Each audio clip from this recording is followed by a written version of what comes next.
Morning, ladies and gentlemen. Uh, I'm delighted to be here. Uh, so India's growing at about 7.5% per annum.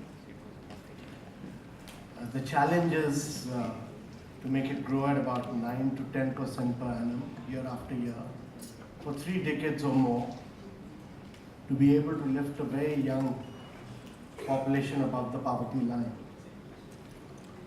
This cannot be done without design and innovation. I think we've tried to make India extremely easy and simple in the last few years. We've done away with a number of rules, regulation, procedures. Almost 1,300 laws have been eliminated. The attempt has been that make India extremely easy and simple for people to create wealth and do innovation.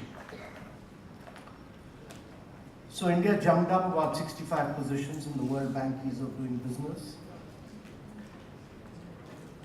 But India is a very large country, it's bigger than 24 countries of Europe.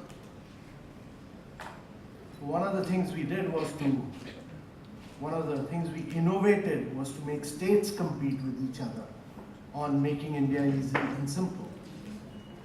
The first year we did this, Gujarat came number 1.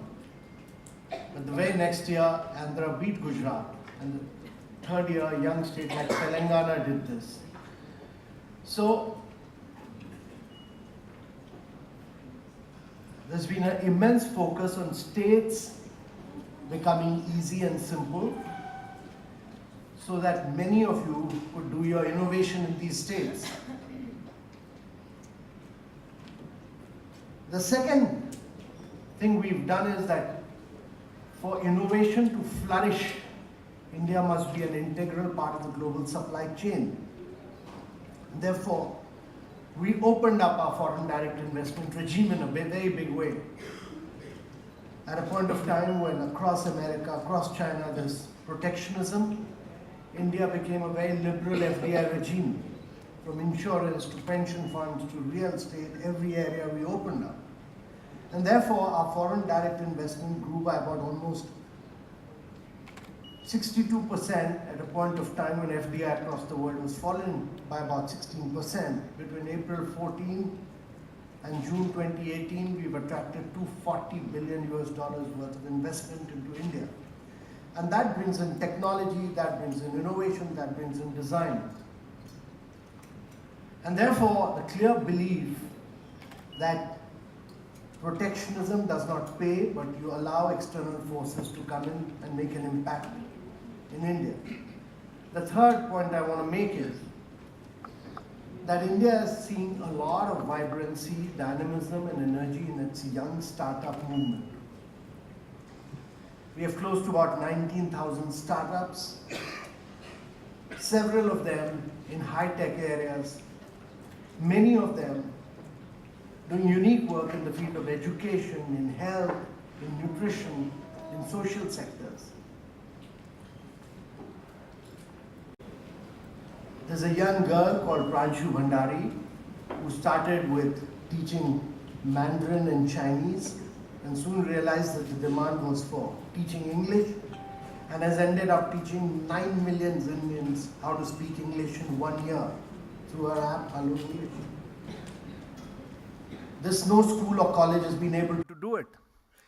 Another young girl called Aditi who runs a startup called Imbibe, which is an artificial intelligence startup.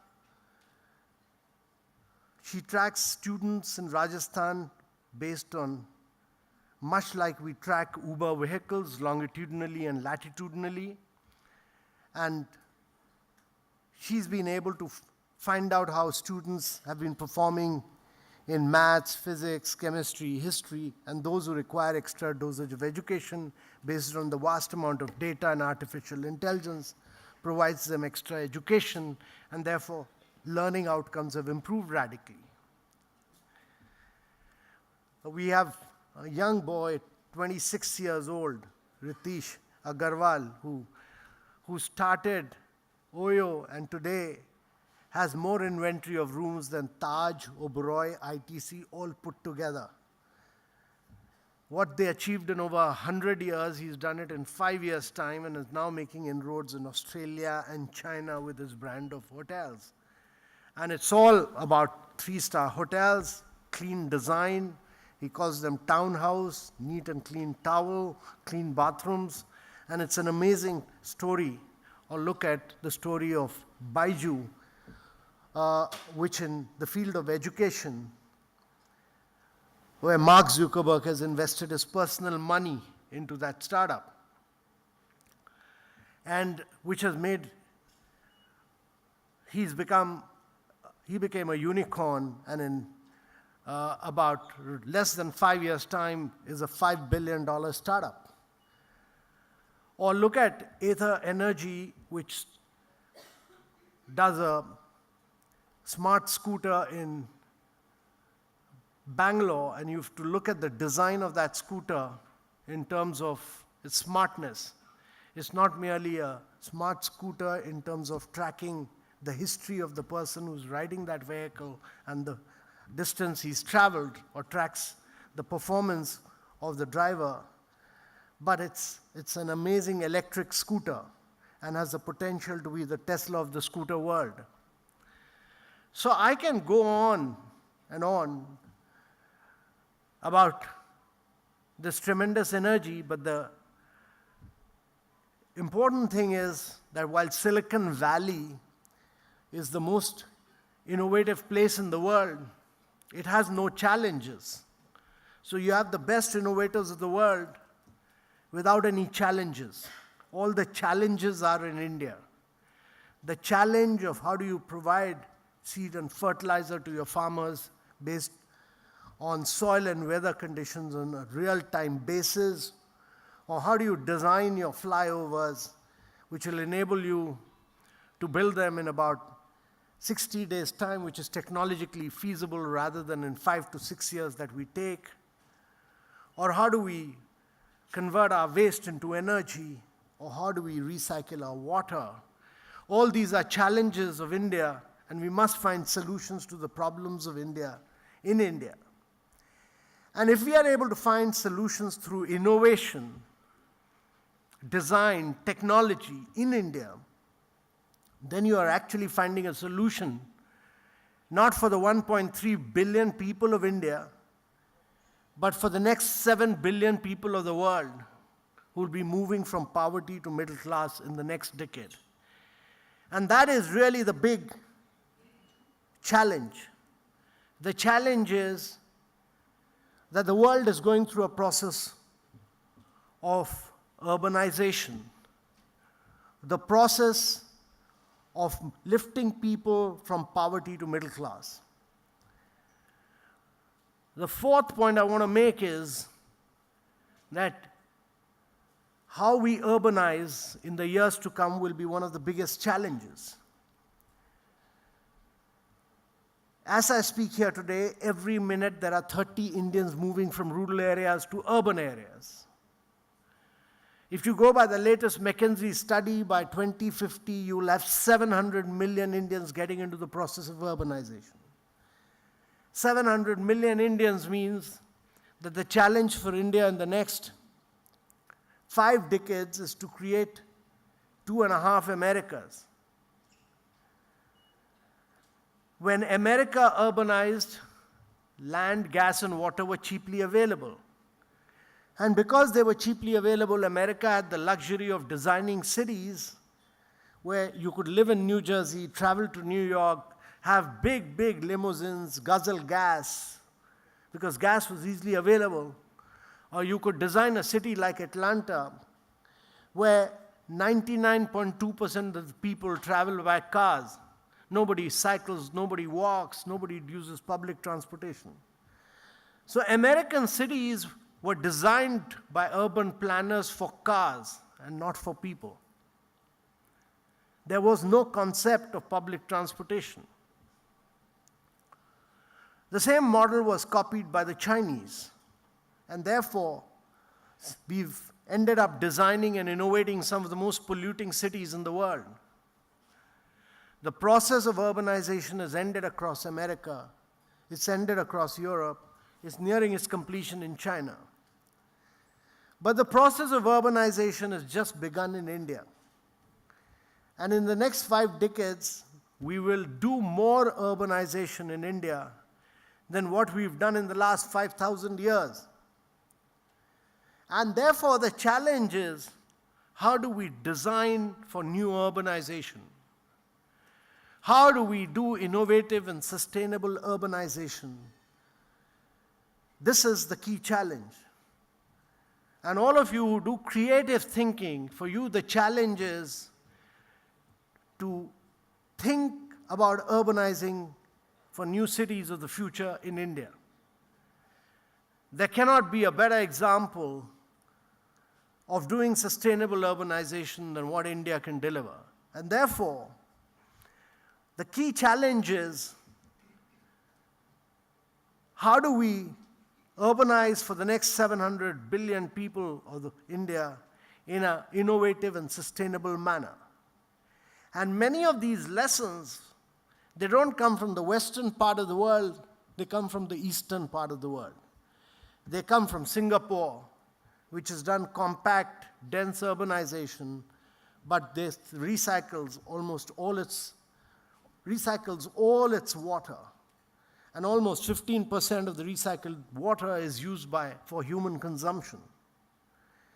And simply because it was running out of its treaty with Malaysia, it was forced to do innovation, and a huge amount of innovation in the field of water. It comes from a city called Kitakyushu in Japan, which actually in the 70s, when Japan drove its industrialization and was growing at rates of 10% plus, became one of the most polluting cities of the world, because it grew on the back of power plants and cement plants. But the women of Kitakyushu rose in revolt. The Dokai Bay on which it is based became absolutely yellow instead of blue. It used to be a very beautiful blue. It turned into yellow because of pollution. And the women rose in revolt. And therefore, the Ministry of Trade and Industry, METI as it is called, which is one of the most powerful ministries in Japan, worked in partnership with the women of Kitakyushu to create one of the smartest cities in the world. They recycle everything, from cement to waste to steel, everything is recycled. And if you go there, it's an amazing story of how women leadership can really drive change. And design and really drive change for better innovation, for better design, for better growth, and in a more sustainable manner.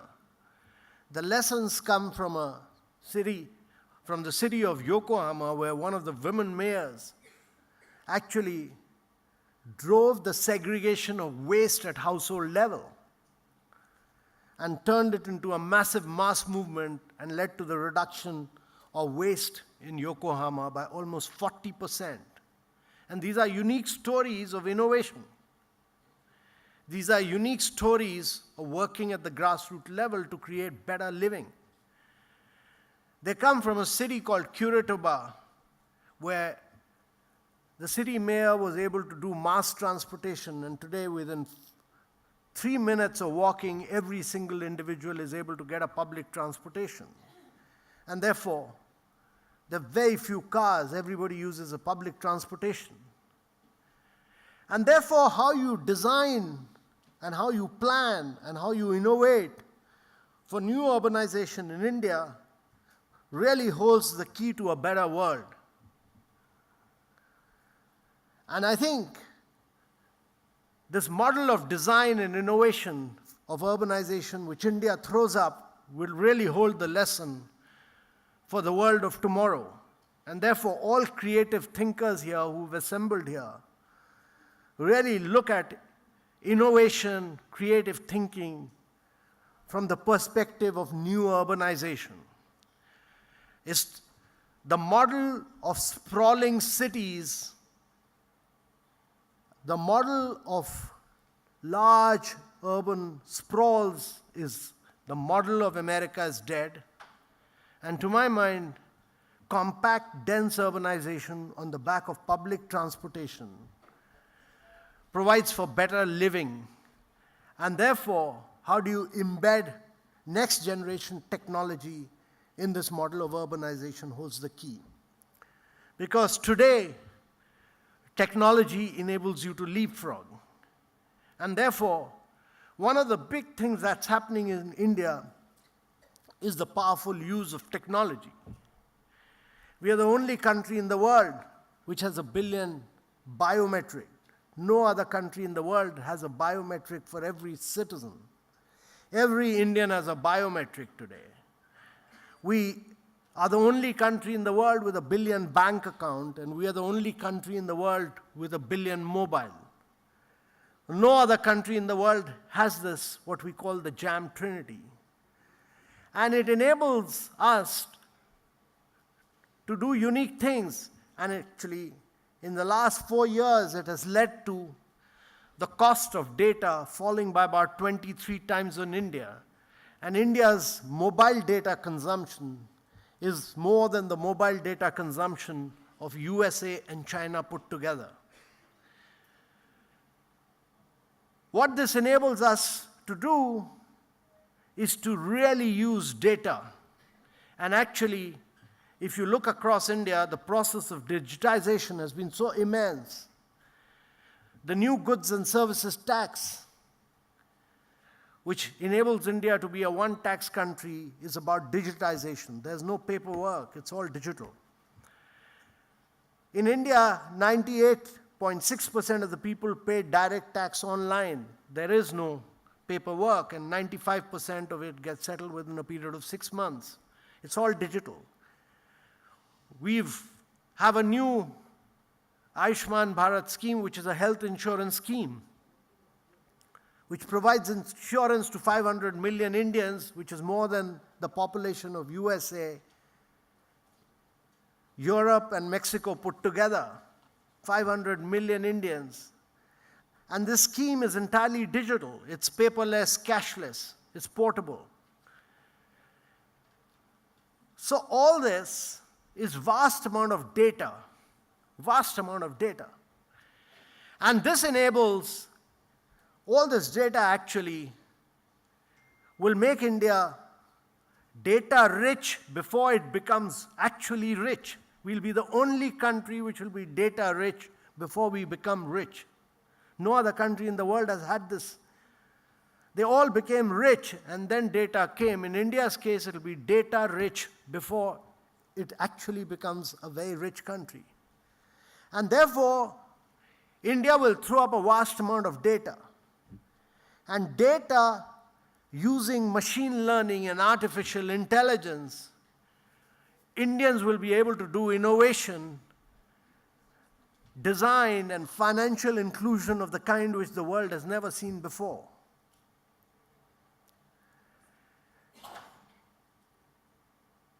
A decade back, I was working in the fisheries sector of Kerala. And my job, at that time, traditional fishermen used to get just 25% of the market price of the fish catch. They used to produce, they used to take the risk, they used to go into the sea, but the sector was riddled with middlemen. They used to get just 25% of the market price. The challenge for me was to raise the market price, the returns to the traditional fishermen, to about 80 to 85%. So we brought in newly designed, technologically innovated new fishing crafts, fiberglass crafts which enable them to go much further into the sea. We brought new fishing nets, newly technologically innovated nets called the disco nets of Kerala. And we got them new technology, which is the outboard motors fitted onto their crafts, which enable them to get a higher catch. And we introduced beach-level auctioning for them. But opening their bank accounts was a nightmare. It used to take, know your customer used to take 8 to 9 months. Nightmare. Today in India, you can do a know your customer and open your bank account in 55 seconds flat using your biometric. So from 10 months to 55 seconds has been the journey. This has enabled us. And therefore, my view is that this vast amount of technological quantum jumping will throw up not merely data, but it will enable better machine learning, better artificial intelligence, and better financial inclusion, and will enable large segments of our society to be lifted above poverty line merely on the basis of this unique innovation of Jam Trinity. And this is a unique innovation which the world has never seen.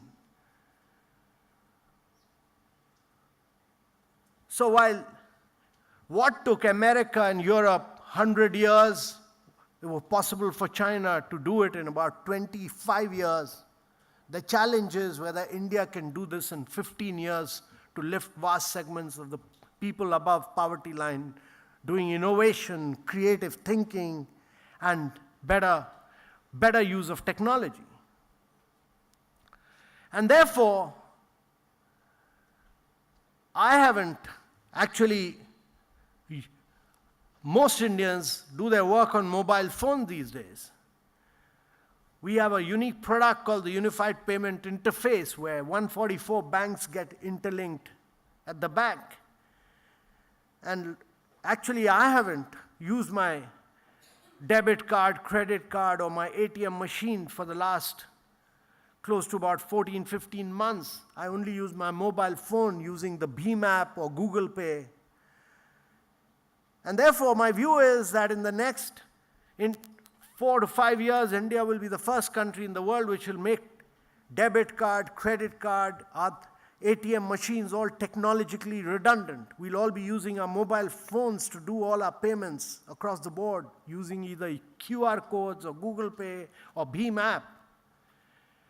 Because what makes India unique is that unlike America, where data is owned by Google and Facebook, and unlike China, where data is owned by Alibaba, Baidu, and Tencent, in India we have created public entities. We have Aadhaar, we have GST, we have Ayushman Bharat, which have a lot of data. And this is like a public road on back of which we've allowed a number of private sector to do innovation. So Google Pay came in, Samsung Pay came in, Amazon came in. Many of them are doing innovation, and next will be WhatsApp and many other who will come in and use this for financial payments. And many of them, Amazon, Flipkart, all of them are using this back end to do digital payments. So we've created public entities on the back of which private sector is innovating. And we are putting all this data out in public domain so that young startups can do innovation. So we have 400 startups in India who are working in the field of artificial intelligence. All of them can use this data to do innovation and not be data starved. And academia and researchers and creative people can use a lot of this data to really push for transformation. And therefore, the future data will be the real oxygen, and that is what India will provide you. Vast sets of data, because India has digitized itself across sectors. And all creative people can use this data to do creative thinking and use this data to do a lot of more innovations for not merely India, but for the rest of the world, because no other country will have the kind of data which India will provide.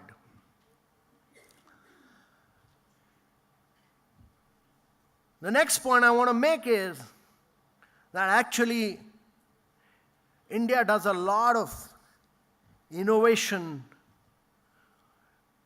It converges technology, enterprise, and skills to do a lot of unique innovation for the rest of the world. It does not do innovation for Indians, but it does it for the rest of the world. So if you were to look at our unique amount of innovation which India has done, And this is all frugal innovation at the right price points. If you were to look at the GE, the General Electric's ECG machine, which they used to innovate for $35,000 in the United States of America, they were able to manufacture that for $3,500 in India, in Bangalore.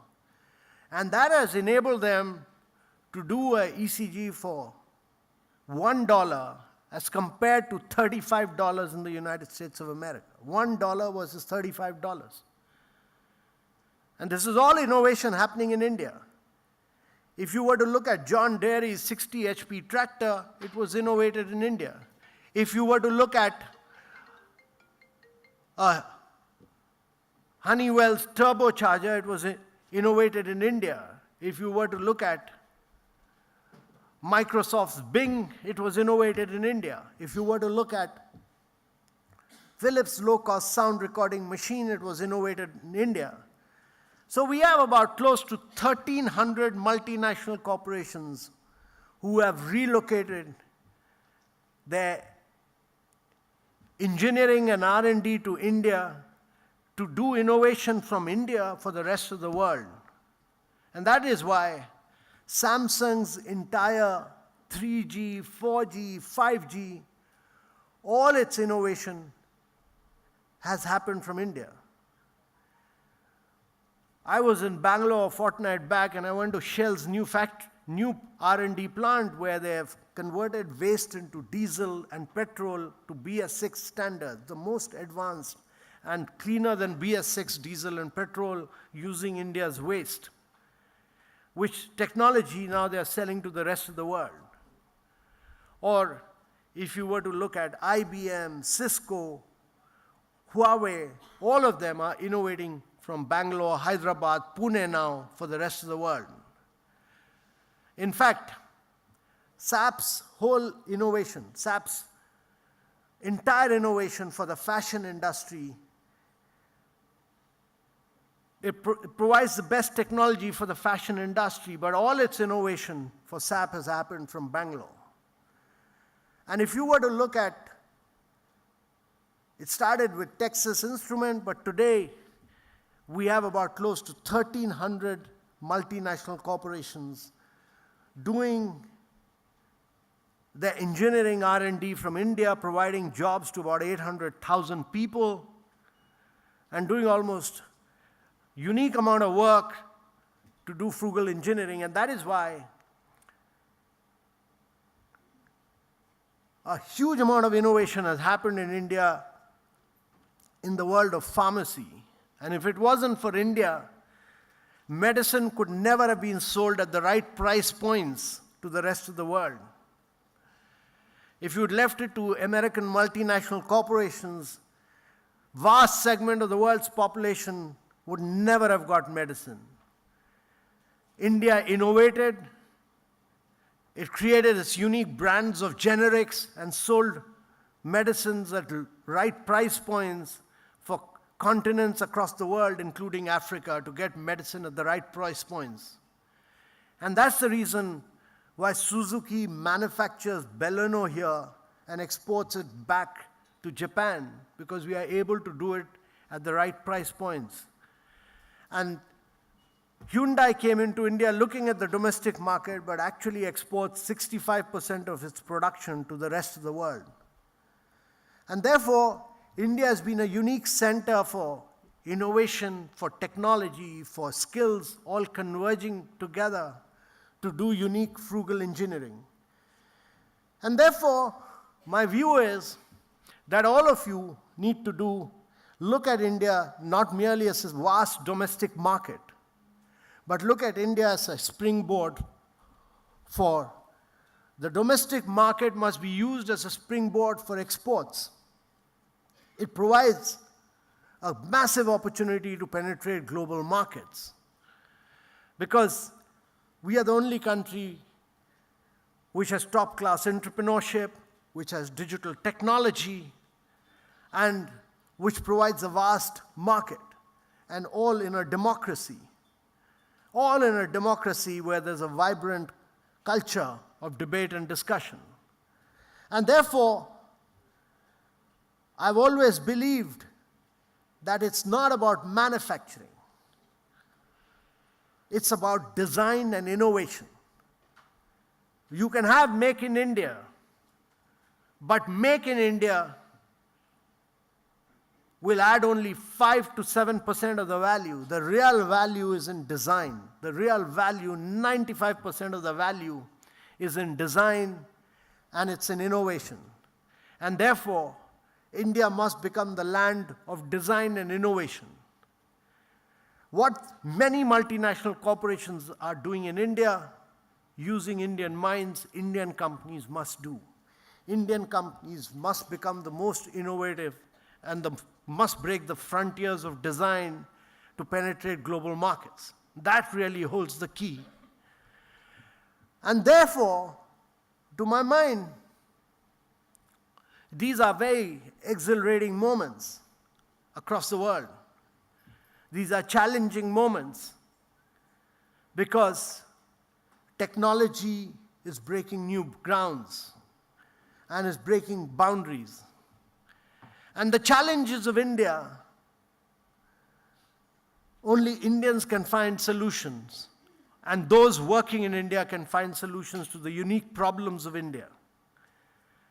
Sitting in Silicon Valley, there will be no challenges. We recently we run the Atal Innovation Mission where we provide tinkering labs. We've provided tinkering labs to 5,000 schools where we provide robots, 3D printers, Internet of Things, all from class 6 onwards. And this is the biggest disruption we are carrying out in India's education system. From class 6 onwards, young students play around with robots and 3D printers. And they do some of the most innovative things. They are disrupting the school education system by innovative thinking. Because the objective of education is to make you think and to do creative things and to break away from the Anglo-Saxon system of education that we followed over the years, that you pass, you read books, and you get into the next class, you read books, get into the next class, and you lose your faculty of creative thinking. So what we need to do is to break away from this Anglo-Saxon system of education, and that is what we've done through tinkering labs. And we gave these tinkering labs to a school which is based inside an Indian Institute of Technology, and a school, a public school from Delhi, and we gave a tinkering lab in a slum school. And 1 year later, using Intel, we ran this contest as to which school was the most creative and which school was the most innovative. And we discovered that actually the children from the slum school were the most creative and the most innovative, beating the public school and the school from IIT, simply because they were working, instead of working on mathematical solutions and algorithms, these children worked on finding solutions to their problems, their day-to-day problems of living, of water, of waste, of energy. And therefore, we need to unleash these tinkering labs, not in just 5,000 schools that we have done, but across every single school of India. And this, to my mind, will be the biggest change that we'll make. This will bring in creative thinking of the kind at a very, very young age, which the world has not seen. And therefore, to my mind, we just need to break away from the Anglo-Saxon system to creative ways of thinking.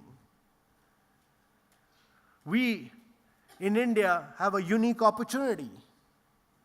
And the unique opportunity lies in the fact that we have a very young demography.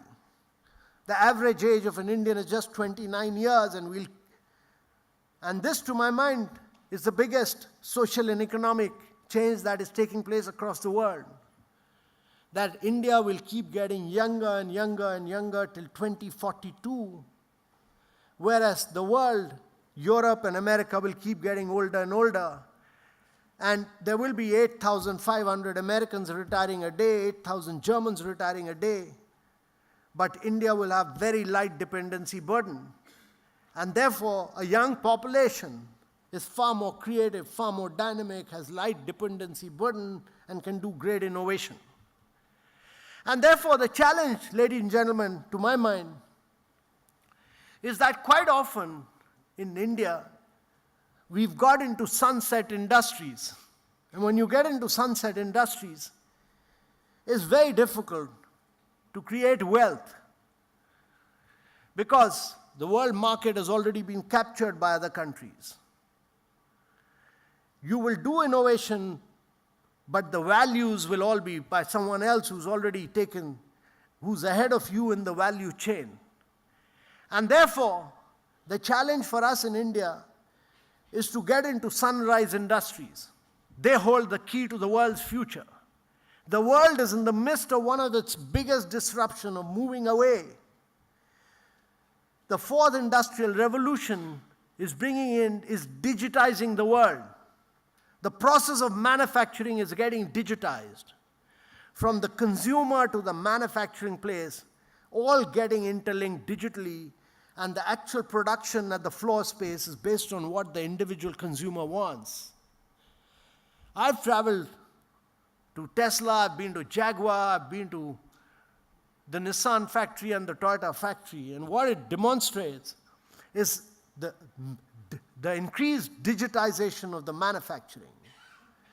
That is, every single process is digital. And manufacturing, which used to be extremely dirty, dark, and dangerous, is becoming a very fashionable place at the floor space. And therefore, this revolution, the fourth industrial revolution, provides a unique opportunity to India because it's way ahead in services sector and has mastered the English language, which enables you to do coding much faster and much quicker to make a technological leapfrogging. Artificial intelligence by 2030 will be adding 15.7 trillion to the global economy. 15.7 trillion is more than the combined GDP of USA and China put together. That is what the value will be. According to a study by PwC, it will add, by 2022 in India itself, it will add close to $1 trillion. And therefore, the vast opportunity of using artificial intelligence and the humongous amount of data which India has to make a big jump forward. And that is what we should do. But it also provides an opportunity to get into sunrise industries of the future. And the world will see a massive disruption because we are moving away from the traditional system of energy, of being driven by electric energy, and of generating power to renewable power, to cleaner forms of fuel. And therefore, India's and the Prime Minister's determination to have 175 gigawatt of power for India so that we can have sustainable urbanization. The future will be driven by energy storage, by electric vehicles. It's about how battery will drive vehicles. Because in the next 4 to 5 years, the cost of an electric vehicle will be on par with combustion cars. The cost of a battery, which is $276 per kilowatt hour, is likely to fall to about 70 kilowatt per hour. And once that happens, the technological innovation is happening so rapidly that once that happens, electric vehicle will provide for all of us driving here. India is a unique ecosystem. We have about 75% two-wheelers. Unlike rest of the world, we have 75% two-wheelers, we have about 7% three-wheelers. And the process of growth of four-wheelers has just started. We have only 20 cars per 1,000 people as compared to 980 cars per 1,000 people in the United States of America. Europe has about 900 cars per 1,000 people. So there are no legacy issues for India. If America was to move towards electric cars, which it is aiming to do, it will have to do a lot of destruction of its combustion cars and a lot of destruction of its combustion automobile industry. India has no such legacy issues. It can smoothly move from 20 cars to 1,000 cars. The incremental increase can all be in electric cars, and that's why if you read studies by Morgan Stanley, Bloomberg, all of them say that the biggest growth of electric vehicles from close to 2020 to 2040 will happen in India. Simply because there will be no legacy issues and every incremental car will be an electric vehicle. And therefore, innovation has to happen not merely in the battery side, but innovation has to happen in the Indian context of how do we make our two-wheelers electric. If we are able to make 80% of our, we have 75% two-wheelers, and if we are able to convert them into electric and charge on a pay-as-you-go basis, then you are knocking out about 30% of the pollution in India. If you are able to convert all your three-wheelers into electric battery-led rather than by lead acid, as which they do now, then you are going to transform your cities. And if you are able to bring in public transportation across your cities and bring in sharing and public transportation, you will transform your cities. And therefore, the challenge for India lies in doing technology and innovation in the sunrise industries of the future, of energy, storage, electrification of two-wheelers, electrification of three-wheelers, and that will really be the future of the world. If India is able to do it, which many startups are working on, India will actually set a model of innovation and sustainability for the rest of the world. That is truly, to my mind, the future. And that really will be about creativity, it'll be about innovation, and it'll be about design. And therefore, we in India need to break away from silos. We need to do multidisciplinary thinking, and we need to think big in size and scale, and think about capturing not merely the domestic market, but the rest of the market. And we have huge advantages in terms of a country which is growing rapidly at 7.5%, has a vast domestic market where a lot of digitization is taking place, and a country which is top-class entrepreneurship. And this requires a very creative, innovative, and a very, very sparkling mind, which I think Indians have in plenty. And when you combine that with top-class entrepreneurship, there's no reason why India should not capture the rest of the world with its creativity and innovation. Thank you very much, ladies and gentlemen.